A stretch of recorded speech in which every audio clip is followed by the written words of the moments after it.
Allah hata görür. Zavullah. Bu kadar gider varsa. Evet.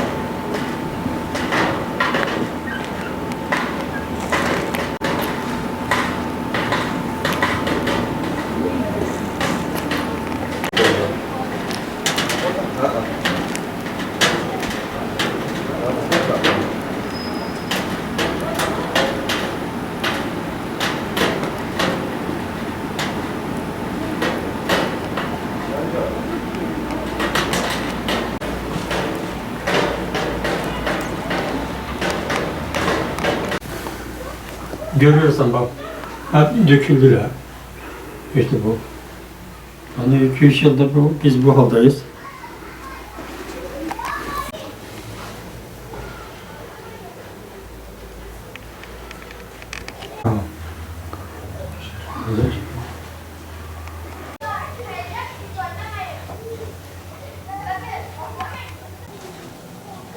Islanıyor, su damlıyor.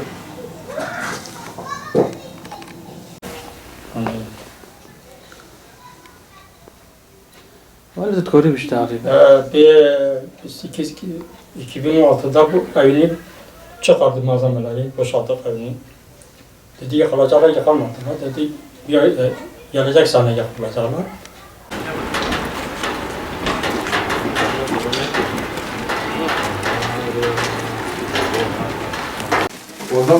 Ondan sonra buraya geceleyin bazı insanlar geliyor. Yani uyuşturucu kullanıyorlar, şey yapıyorlar. Onun için çocuklarımızı da dışarı bırakamıyoruz. Yani gördüğünüz gibi her şey harabe, yani yıkılacak gibi. Yani onun için çocuklarımız da dışarı çıkamıyor, oynayamıyor sokakta.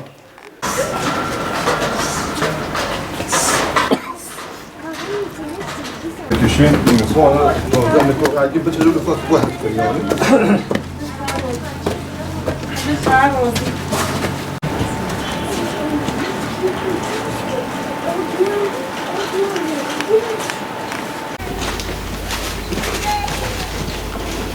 Ne Ramazan? Bu kulüp. Ramazan abi.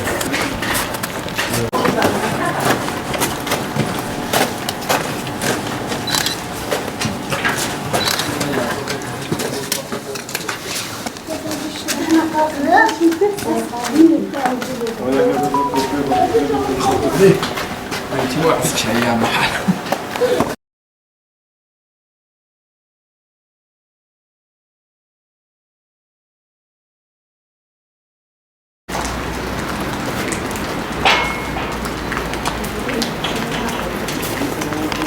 Burayı da güzel de çek orada yangın çıktı. Biz onu zor söndürebildik.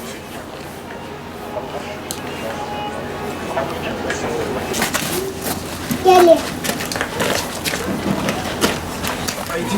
Kameraya bak.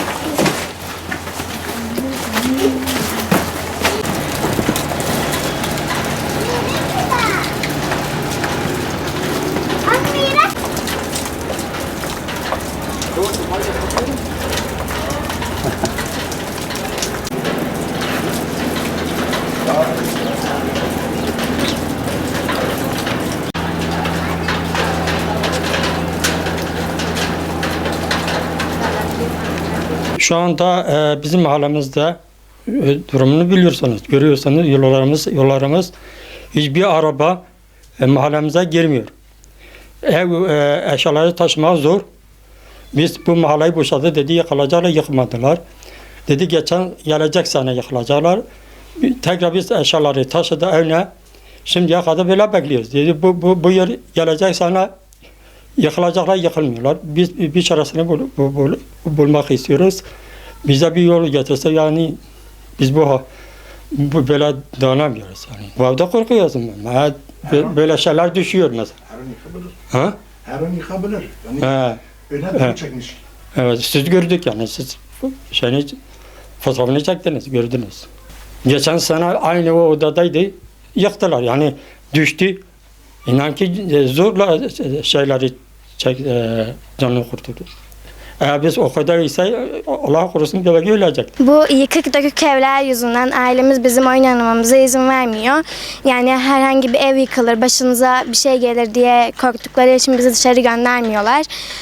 Ayrıyeten bu yıkık dökük evin içinde çok fazla hayvan var. Bu hayvan bize zarar verir diye ailemiz göndermiyor yine. Ondan sonra bize diğer çocuklar gibi güvenli bir oyun alanı istiyoruz. Okula giderken yollar çok buzlu olduğu için ve güvenli olmadığı için bayağı zorlanıyoruz. Burası bizim evimiz. 18 yıl boyunca biz bu evde kaldık. Artık çocuklar büyüdüğü için kalamadık. Bir de ev görüyorsunuz yani yıkık bir şekilde. Onun için mecburi bir 4 senedir falan terk etmişiz. Asgari ücretle çalışıyor eşim. Yani kiramızı ödeyemiyoruz. Biz evlerin yıkılmasını istiyoruz. Görüyorsunuz yani yıkılacak. Kentsel dönüşüm istiyoruz yani evlerin yıkılmasını istiyoruz. O kadar. Yani. Bizi yıkılmak istiyoruz. Yolumuz yok.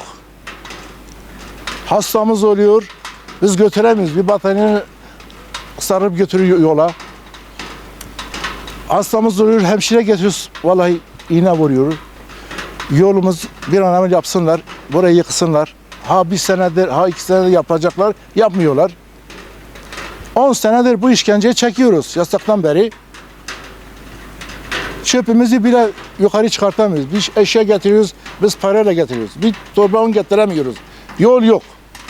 Affedersin eşek yüremiyor orada. Yürüseydi eşek getirecektik ama biz zorla gidip çıkıyoruz. Vallahi kaç kere düştük burada. Şu merdivenlerden. Benim söylediğim bu kadar. Devletten istediğimiz bu bir an evvel bu mahalleyi yaptırsınlar. Bu kadar. Söyledikleri bu kadar. Biz de insanız. Biz de huzur istiyoruz. Çocuklarımız keyif çekmek istiyorlar ama ne yapalım? Gündoğdu Mahallesi, Emre Kabak meydanın yani yanı. Gelip bizi görsünler, halimizi görsünler, neler çektiğimizi görsünler. Yani gerçekten yani o kadar daracık sokaklarımız var ki yani çocuklarımızı dahi dışarı çıkartamıyoruz. Yani bu evler yıkılacak diye çoluk çocuğumuzu dışarı çıkartamıyoruz, oynatamıyoruz yani. Çocuklarımız hapishanede yani bir an önce yetkililer sesimizi duysun. Buna bir çözüm bulsunlar. Yani bu mağduriyet insanları artık yani bir rahatlığa varmasını istiyoruz. Geçen sene yani Ankara'dan bir heyet geldi buraya. Yani mahallelerimizi, fotoğraflarını çektiler, evlerimizin ölçüsünü aldılar, metrekaresini aldılar. Burada kentsel dönüşümün olacağını söylediler. Yani bütün belgelerimizi verdik, imzaladık, onay verdik. Ondan sonra kimseden bir ses çıkmadı. Biz talep ediyoruz ki yani yetkililer bizim sesimizi duysun artık. Yani çözüm istiyoruz. Mağdurluk yaşıyoruz. Bizim evlerimize ne yol gelebiliyor ne kimse bize ulaşabiliyor. Geçenlerde benim eşim hastalandı, bel fıtığıdır. Kendisini yukarıya götüremedik. Bir de bu ev 3 katlıdır. 3 katında da kimse kalmıyor. Herkes evini terk etti. Bir helikopter kalktığı zaman bu ev sallanıyormuş. Sahibinden bildiğimiz kadarıyla. Bizim evler yani hepimiz mağduruz. Bir tek ben kendi şahsım için konuşmuyoruz. Bu mahalle hepsi mağdur. Ne gelenimiz oluyor, ne gidenimiz oluyor. Bir turba biz evimize alamıyoruz. Hem yollardan dolayı hem yani evimizde artık yer kalmadı. Benim 7 tane çocuğum var. Yani ben bu 7 çocuğu kalkıp kiraya gitsem ben o kirayı ödeyemem. Yani hepimiz öyleyiz, bir tek ben değil. Eşim 4 aydır hiç çalışmamış mesela. Ben nasıl kiraya gideceğim? Hatta ben 7 çocukla kim beni evine sokacak? Kimse kira da vermiyor bize. Yani bu evlere de gelen giden oluyor buralara. Bazen böyle gece yarısı sesler geliyor bu evden. Yani biz bilmiyoruz çocuklarımızı bir ihtiyacımız olduğu zaman geceleri çocuklarımızı gönderemiyoruz dükkana. Çünkü korkuyoruz. Kiminle karşılaşacağını bilmiyoruz. Onun için yani böyle devlet olsun, bizim yetkililer olsun, bizim de halimizi görsünler. Benim eşim şeker hastasıdır, tansiyon hastalığıdır. O gün ben yani bir ağrı geçirdim, bir hastalık geçirdim. İnan ki beni yukarıya götüremediler. Yani kardan dolayı. Bir de yolumuz yok. Yani öyle eve geldiler, ambulans geldi ama beni alamadılar.